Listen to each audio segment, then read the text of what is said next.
Welcome back to Currently with Curator, where I share my latest style obsessions, all of which you can access through my shopping community, Curator. Today, I want to introduce my latest curated set, and all my fellow accessory lovers will not want to miss this one.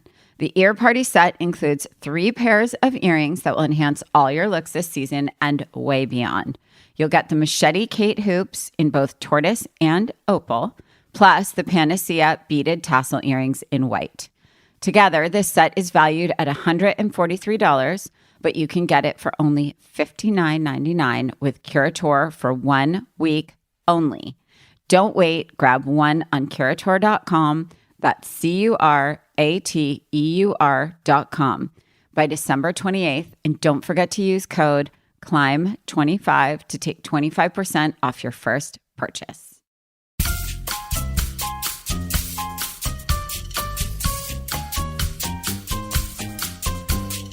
Hi, everyone. I'm Rachel Zoe, and you're listening to Climbing in Heels. This show is all about celebrating the most extraordinary superwomen who will be sharing their incredible journeys to the top, all while staying glamorous. Today with me, we have one of my very good friends, restaurateur, entrepreneur, and author, Marissa Hermer. We chat about Marissa, how she moved to London after graduating college and immediately jump-started her career in public relations. And let me tell you, she has worked for some of the legends in the industry, and I imagine that, really helped shape her today. And I'm so excited to speak with Marissa about what influenced all of her businesses, her work ethic, her restaurants, and what it's like working with her husband.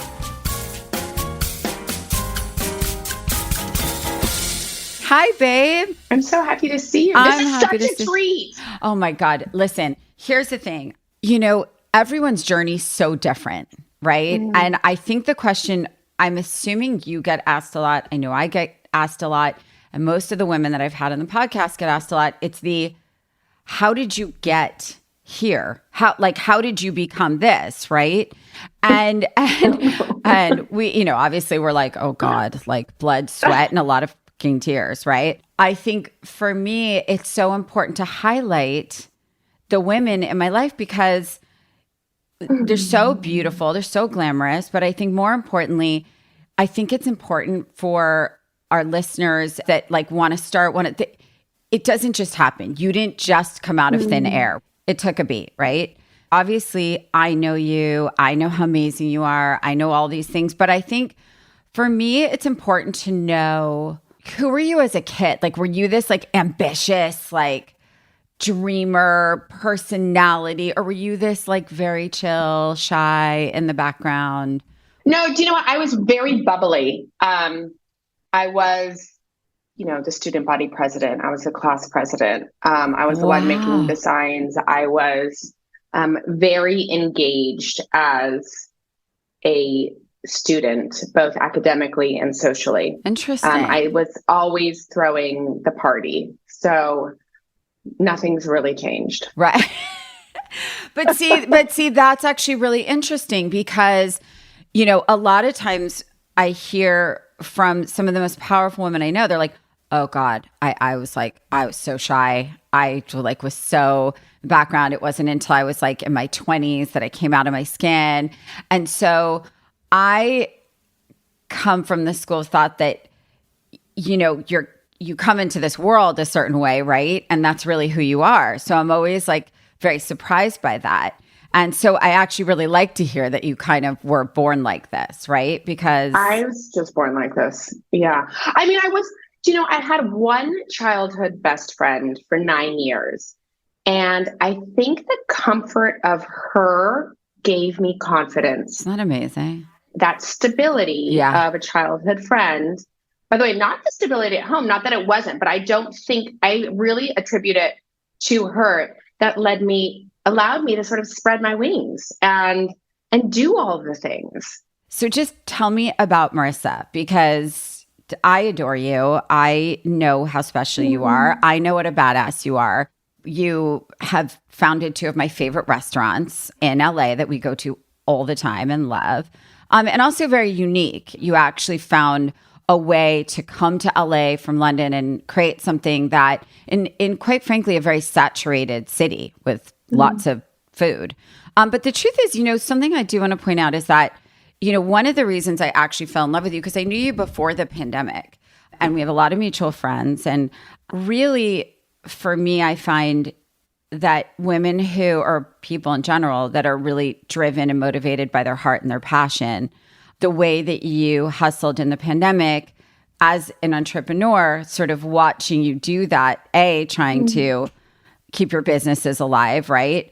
But more importantly, you were feeding people that really needed help, like whether it was elderly that were scared to leave their homes or couldn't go to the grocery store, or bringing food literally like every day to the hospitals, right? Which was like, and I just remember like, as we weren't leaving our houses, we were like told not to even walk on the street and pass by a person because, and you were out there, literally, you were out there. I mean, a number of things happened, but it wasn't about me anymore. It was about, number one, feeding our family. We had to keep our businesses afloat. It was not an option. Were there days that I wanted to quit? Absolutely. By the way, some days I'm like, why am I doing this again? Yeah. Most mornings around the breakfast table or the dinner table, I tell our children, do not become a restaurateur. This is a terrible lineup. By the way, be an astronaut. Go to the moon. Do not do this.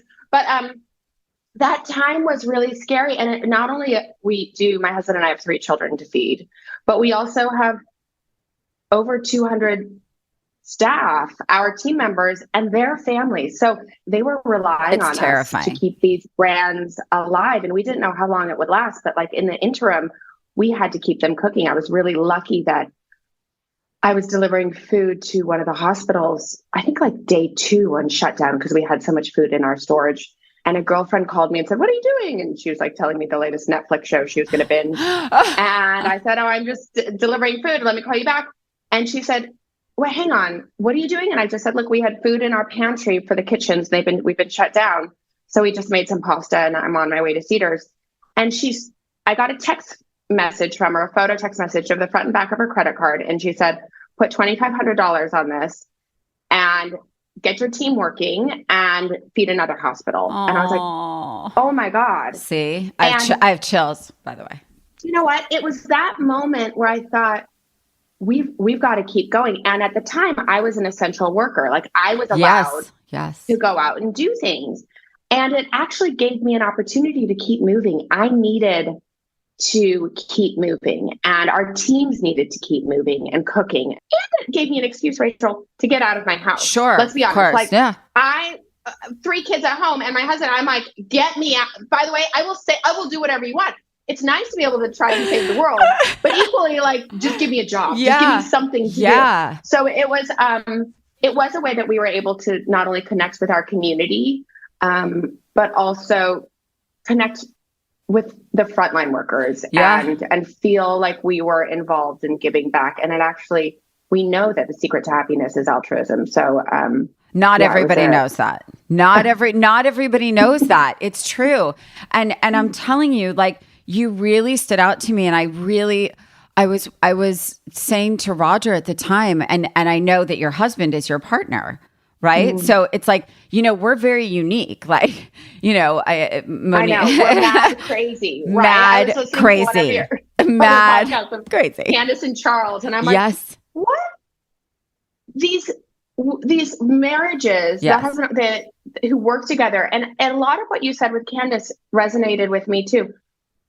There's no one else I would want to work with or I could work with. At the same time, it's a little masochistic. Yes. Like it's like we're not doing ourselves any favors. Like we are actually doing the hardest thing possible. I agree. And for so long, I tried not to work with Matt. Same. In fact, I was like working with other people. I said, no, I'm never going to work with you. It's a disaster. And soon enough, like we are collaborating on so many ideas. I was always telling him what to do anyway. Right. And yet had clients during the day. I was like, oh, this is ridiculous. Yeah. Like, fine, let's just do it. Same. So how long have you been working together? About like 10 years? 10 years. Yeah. We started working together when I had our first son. And the idea was that it was ridiculous for me to essentially have a day job and also have a night job with, as far as two jobs, because I was working in my husband's business anyway. And he's like, why don't you just do one job? Which I guess is the plight of all women everywhere. We're like, well, just do 10 jobs. That's how we operate.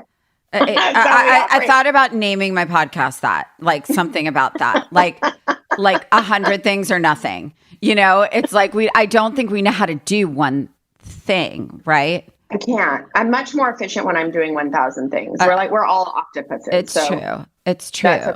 That's okay. But no, working with my husband, and I know you do this with Rogers, you have very separate roles, and it's much better when Matt and I stay in our own lane. Agreed. Although it's impossible to do that too. So we're always sort of getting involved in this and that. And look, I guess that's teamwork. But if you can do it at home around the dinner table and around, the home life, then it's just, how do you actually, I know this is, you're asking me it's okay. I get asked questions all the time. It's conversation, honestly. Carving out date night and taking off your work hat is so hard. I don't do it. I'd like to tell you that I do it. I don't do it. I don't. And I think part of it is before we worked together, when he was an investment banker and I was coming up in my career and, I workaholic. I don't think I had a day off till I had Sky, and I think that I was that person before he was my partner, right? So then when we started working together, same for you, it was almost like the most logical, organic thing because we did everything together anyway. And any major decision he was involved in with me anyway. And any major decision, and at some point, and I don't know about you, and I want to bring this up because I've been burned a lot in my career by people that I trusted a lot. I have this top 10. I have a list. It's an even 10. The kill list. But I think for me, having Roger and being together as long as we have, he's my safe person, which, as you mentioned, and as Monique mentioned with her husband, Tom, Monique Lullier, same, and Candace, because I'm sure you get asked this on the daily, how in God's name do you work with your husband, right? And I will say there's several moments a week I want to literally hit him with a frying pan, right? But at least it's him, right? Because I'd rather it's him. And then 5 minutes later, we're like, okay, what are we having for dinner? Or who's getting the kids? Or where are we going for holiday? Or, so, and I think the gift of it, quite frankly, I think the pros outweigh the cons. And of course there's cons, but I think the pros of always having our family, being able to be together, that if we're on a vacation and we have to have a meeting or a work call or this or that, we're together, right? And so I think that's really always worked for us. And I do think it's important to separate the responsibilities because I think when we do cross over the lines, that's when it gets no, you're wrong. But it teaches resilience too. I think if you are able to work with your partner and thrive in that, then I actually feel like I can do anything. I feel so supportive when you're connecting with your husband and thriving and building, there's no better feeling. And not only do you feel it, your team feels it. Agreed. It's contagious. It's magnetic. And your kids. Oh my God, for sure. They love it. You get to celebrate the wins. You get to celebrate the wins. Also, I will say this on the downside of it, when, and I'm sure you have felt this before, is that when in those moments that blindside you, right? You're like, okay, well, we're both doing this. So if you know what I mean? Alone. You're not alone. And also it can be scary because it's if this doesn't work, we all of it, right? Because if you're in different careers, it's okay, you're challenged in one, the other one's doing great, and vice versa, and whatever. So it's like throwing all your chips in one place, right? Yeah. But I have to tell you a funny story. When Roger and I met, he was a waiter and I was a hostess. I didn't know that. Yes. And we were babies. We were babies. We were in DC. We were in college. He was in grad school and I was in undergrad. And I had worked several summers in a row as a hostess. And when I was in college, I wanted to meet people outside of school. And, so I asked my parents, can I get a job? And I want to make my own money, blah, blah, blah. So we ended up meeting, and our dream, we always said we were going to open restaurants. And my parents, as I was graduating college, were like, what do you want to do? I said, I want to be a hostess. I want to be a hostess because I love it. I love it. I love the energy. I love greeting people. I love seating people. I love talking to people. I love meeting people from all over. And, going to school in DC, you really get to meet people from everywhere in the world. And it was amazing. And we loved it. God, I want a picture of you as baby Rachel hostess. You would have been amazing. It to I wish I could hire you. I'm like, if you ever, we're opening another restaurant. Like, I want to put you at the door. You'll be amazing. Oh my God. Do you understand? I lived for it and I made so much money. And, it was crazy, but it was so much fun. I would put on tight little black dresses and red lips, and I had so much hair. And it was really, really fun. And we wanted to open restaurants. And then as we worked in that business, and Roger was the best waiter. I mean, he would leave. I would pick him up at 2 a.m. from work. He had wads of cash. It was, the moms always loved him. They loved him. They squeezed his face. But we said that was our plan. We were going to do that forever. And then we saw how hard it is. We said, no way. It's insane hours. It's insane staffing. It's not. It is one of the absolute hardest businesses, in my opinion.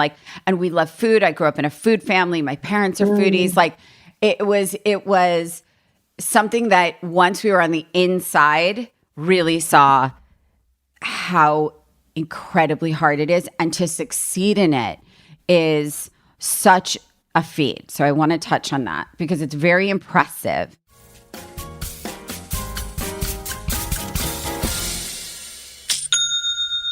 I seriously love that noise. It's the best kind of notification and definitely one of my favorites. That's another sale on Shopify, the platform trusted by millions of entrepreneurs to create their online store and so much more. Shopify makes it simple to sell to anyone from anywhere. Whether you're selling fashion and beauty products, holiday decor, or customized gifts, start selling with Shopify and join the platform that's simplifying commerce for millions of businesses worldwide.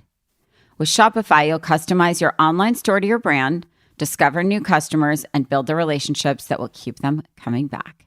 Shopify covers all the sales channels to successfully grow your business, from an in-person POS system to an all-in-one e-commerce platform, even across social media platforms like TikTok, Facebook, and of course, Instagram. And thanks to 24/7 support and free on-demand business courses, Shopify is here to help you succeed every step of the way. It's how every minute new sellers around the world make their first sale with Shopify, and you can too. Running a successful business means getting the insights you need to grow wherever you are. With Shopify's single dashboard, you'll manage orders, shipping, and payments from anywhere. We have proudly been on the Shopify platform with our company Curator since 2019. I am so incredibly grateful and thankful we decided to make the switch ahead of the pandemic in 2020 because honestly, it gave our business so much flexibility during that very uncertain time for everyone. With Shopify, we were able to add additional features to our site and streamline the checkout process for our customers, which was so incredibly important. We generated new shopping categories for our site, and we're finally able to expand our product offerings, all thanks to Shopify. Now it's your turn to try Shopify for free and start selling anywhere. Sign up for a free trial at shopify.com/Zoe, all lowercase, Zoe.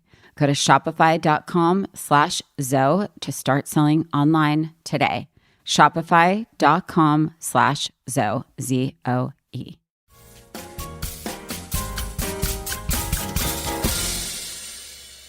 And I don't understand how I didn't meet you before, actually, because you worked for Ian Schrager. Is that correct? Yeah. So Ian, I sort of fell into hospitality. I opened up the phone book. I had just moved to New York City. And I looked up public relations and I saw Nadine Johnson. Stop. And I thought, I Stop. should call her. So I Stop. called her and had an interview and started working for her. That's And the crazy. Hold on. Wait. I want my listeners to hear this. She literally moved to New York, looked in a phone book under public relations. She actually found the most badass public relations party event. Like Nadine Johnson was the absolute, she was New York, cool, New York scene, PR.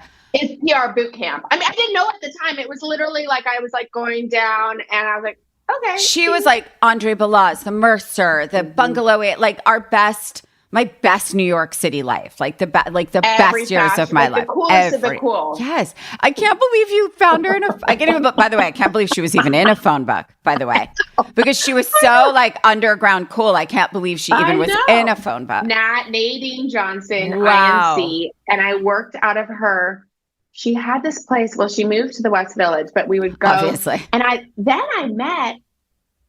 By the way, everyone I worked with then is now these titans of industry. Yeah. Now it's so, when you look back and you're like, oh my God, yeah, I was the clipboard girl at this party outside Bungalow 8. And then, so it was such a fun time. And then I went to work for a company called Syndicate PR. Mm-hmm. And Syndicate had Ian Schrager as a client. Yep. And I met Ian, and then we opened the Gramercy Park Hotel and the Rose Bar. And that's when I fell in love with hospitality. I was young. I was going out 8 nights a week. I was coming home at 2 or 3 in the morning. I was at my desk at 8 a.m., 7 a.m. I was like, this is the life. The best. And this work is, it never actually feels like work. Right. It is, I am playing the whole time. I get to interface and work with and be inspired with the most incredible artists in their fields and create wonderlands and playgrounds for my friends and neighbors to have an escape and a respite from the humdrum of daily life. Yep. Like the restaurant business is really hard, but also it's amazing. Is it?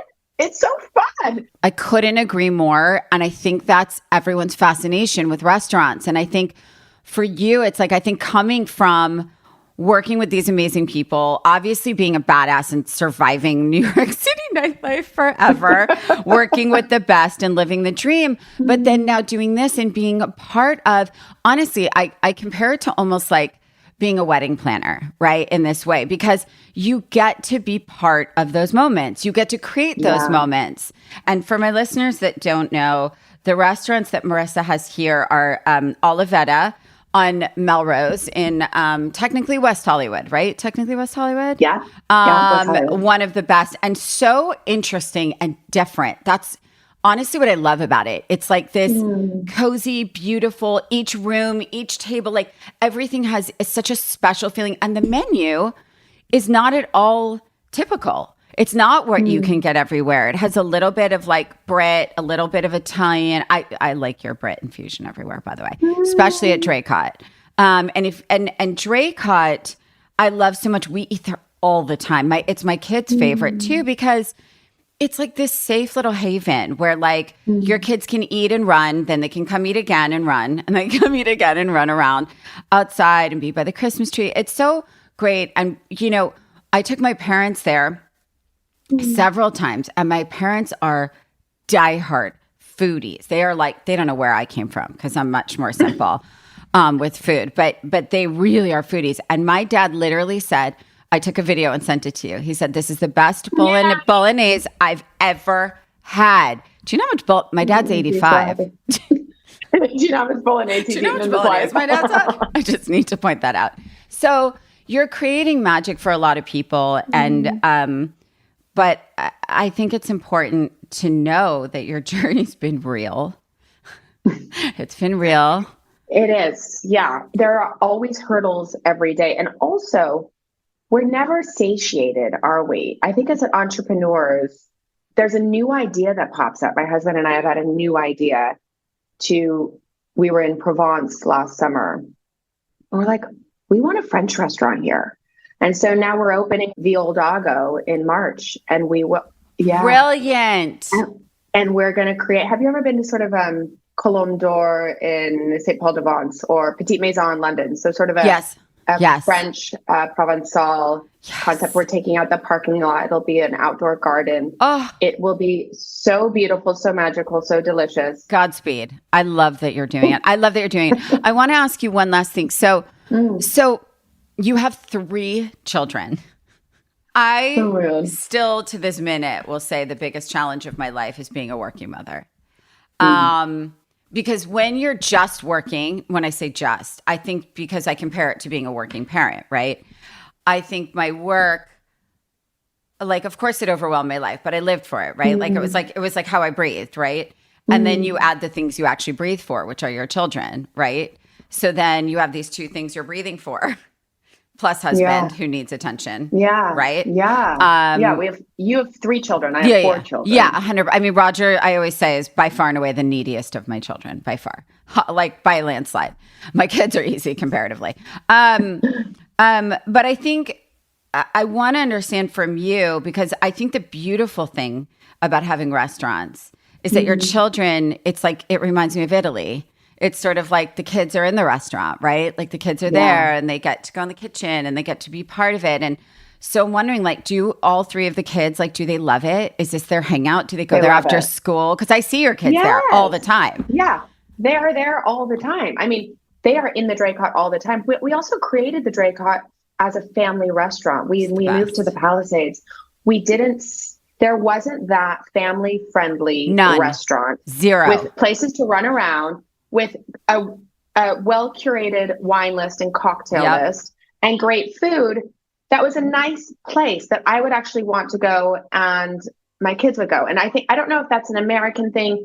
In London, in Europe, when my friends go to London, they say, where can I bring my kids? Like what are good kid restaurants? And I said, bring them anywhere. Just anywhere. 100%. That is what we do in Europe. And in America, I don't know if it's a different mentality, or like the restaurants that you go with kids are like, it's a different, it's not that the Draycott is fine dining, but it's it is different experience. It is. It's not, I mean, Draycott would definitely be more fine dining than you would ever think of a kid restaurant, if that makes sense. Right. And there's a great kids menu. Cater to children because that is our family. And every Tuesday at 5 p.m. we have Balloons and Bubbles, where we have a resident balloon artist come. That's so cute. We opened up the hedge on the lawn so that the kids can run back forward freely. I mean, our children are always sitting at the bar having Shirley Temples. And they do sneak back into the kitchen, which they're not supposed to do during service.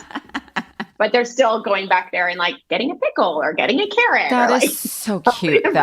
That honestly, that's the dream.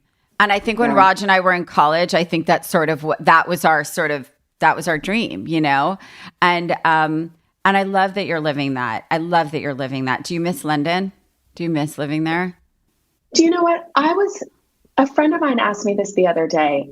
Of course. Right. By the way, of course, I'm in London and New York City. I think, but London is like the greatest city in the world. The thing I miss about London, and we go back often enough, we still have, dear friends and family there, is I miss walking. Yeah. I miss, what is that like Latin phrase? Ambulator solvitar. I'm mispronouncing it, but you solve problems by walking. So in London and in New York or any major city, walking is a mode of transportation. I agree. Right? Like I walked everywhere in London.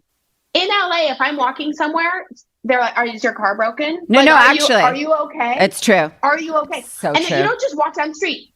If you walk, you're going on a hike. You're like doing it. I'm like, so true. What about just going walking to dinner? Walking somewhere, walking to dinner. Yep. Like that doesn't happen. And I miss when I'm walking, you're with your thoughts. You're looking at nature. You're looking at the trees. You're not whizzing by. It's true. And I think in our crazy lives that we all have, it's nice just to have a moment where you're not, driving at full speed and just sort of walking somewhere. And that's what I miss. I would agree with that. Because I really don't walk here. I walk with a purpose, or I'm not walking, or I'm driving. Right? 100%.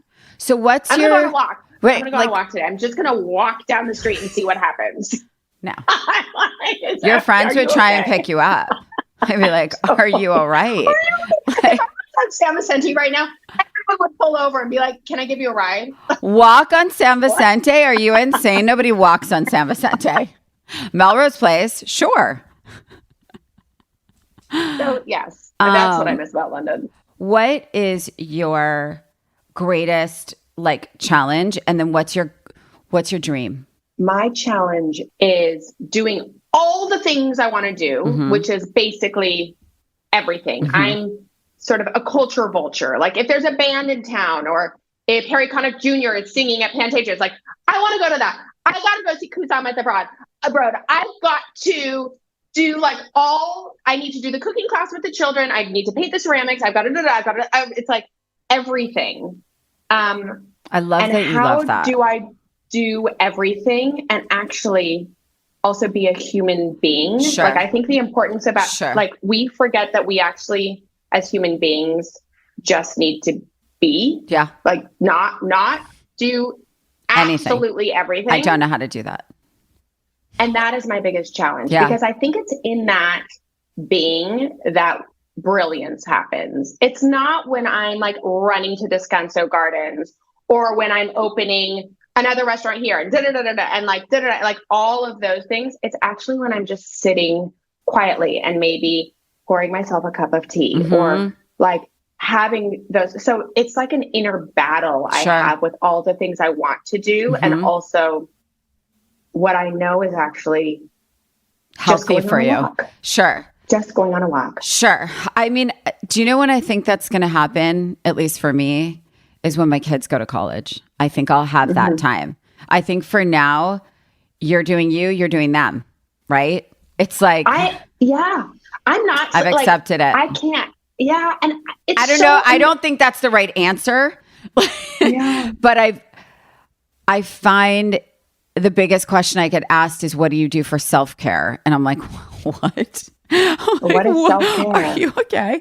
I put on Barbara Sturm serums at night before bed. Yeah. Snaps. Totally. But, and it's not like poor me. It's more just like my me time is with my kids. Right. Yeah. And so, but that is self-care too. It feels so good. It does. It does. It's and really it does. Nourishing. It is. And I think until that's not nourishing, that works for me. And I think that it may happen before then. I haven't hit teenage years, so I may really need some nourishing in those moments.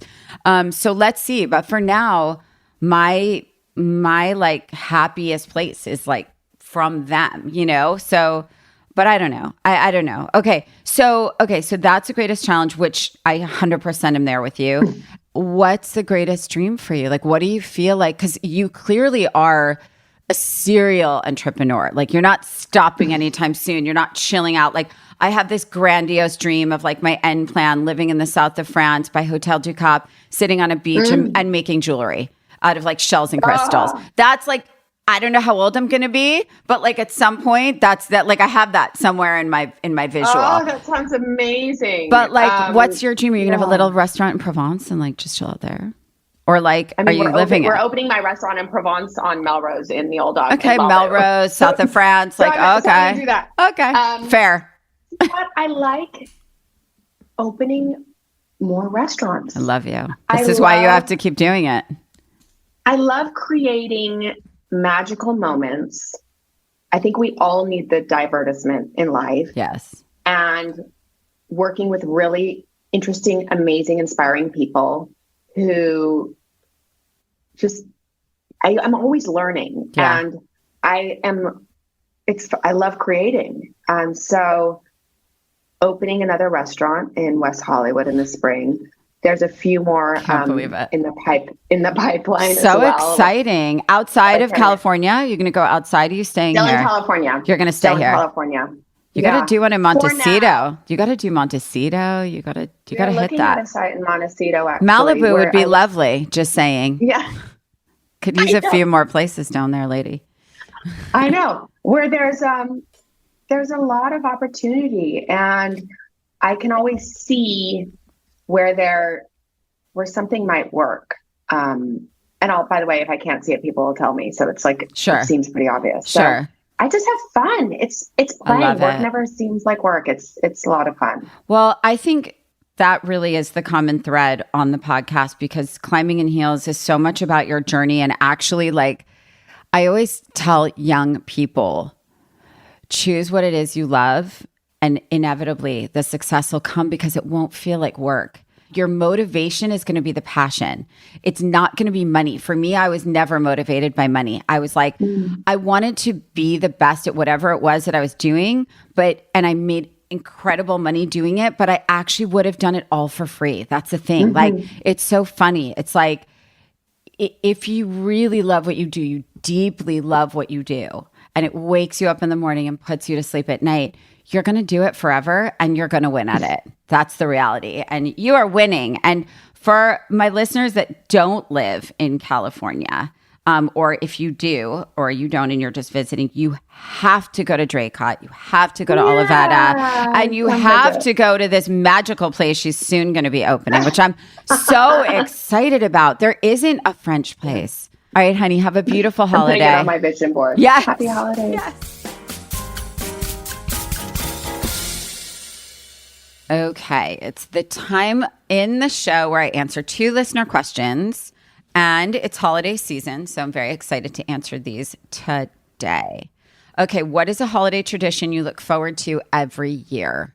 I would say really just shutting down with my family and traveling somewhere or nowhere, but really just being with my kids every single day and going to some of our favorite restaurants that are like fully decorated for holidays, taking a million pictures in front of beautiful trees and decorated places. I love going to the Bel Air Hotel and just walking across that bridge with all the like decorations and just feeling like it's snowy and Christmassy in LA, which it's not.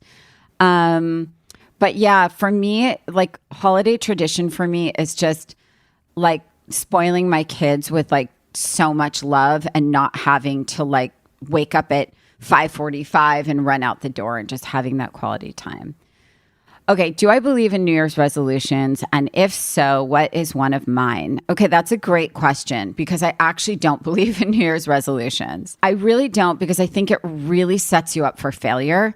I do believe in setting realistic goals for yourself. So for me, I'll give you an example. It's not a New Year's resolution per se, but it's more just like what I would like myself to do more of in the new year. And it's like, I would like to make sure that I push myself to spend more time with my friends, because between work and my family, I find that I'm too tired to do anything that's like voluntary, like just a dinner with my girlfriends. And so I don't think it's like, okay, let me quit doing this. Let me start working out 7 days a week. I think whatever works for you and motivates you, I think do that any time of year, because to wait till January 1st or December 31st to do that, I just think it sets you up for failure, and you don't want to feel like you failed starting off the new year. That's really rough. Well, good luck though if you do have New Year's resolutions, but again, keep it realistic. Don't be so hard on yourself. Don't forget to submit your questions for next week's episode. All you have to do is DM us your questions to @ClimbingInHeelsPod on Instagram, and I just might answer your question. Okay, so Marissa's one of the absolute sweetest people. She's so giving. I have to tell you, she really, really blew me away in the pandemic. And I think I fell so much more in love with her when I saw her hustling and delivering meals in the height of the pandemic, when there was no vaccine in sight. Everyone was afraid to even walk down the street near somebody. And there was Marissa out delivering to elderly, to hospital staff, to people who couldn't really afford to eat. I mean, she was really just cooking it up and delivering it herself, not dialing it in. She was filling her car and driving food to people who needed it most. It was so impressive to me. I loved hearing about her PR background, how she worked for one of the biggest hoteliers in the industry. And it's funny because I kind of grew up in New York City in the same era that she did. And I don't know how we didn't cross paths. It's kind of weird. But But I love her restaurants. I love Olivetta. I love the Draycott. We go there all the time. If you come to LA, you absolutely must go there. It's really fun. And she's really special and her food is great. And I'm so excited to try her soon to open French restaurant. That would be very exciting. Thank you so much for listening to Climbing in Heels. And don't forget to rate a review wherever you get your podcasts because I love reading them. And while you're at it, follow me on @RachelZoe and @Climbing in Heels Pod on Instagram for more updates on upcoming guests, episodes, and all things Curateur.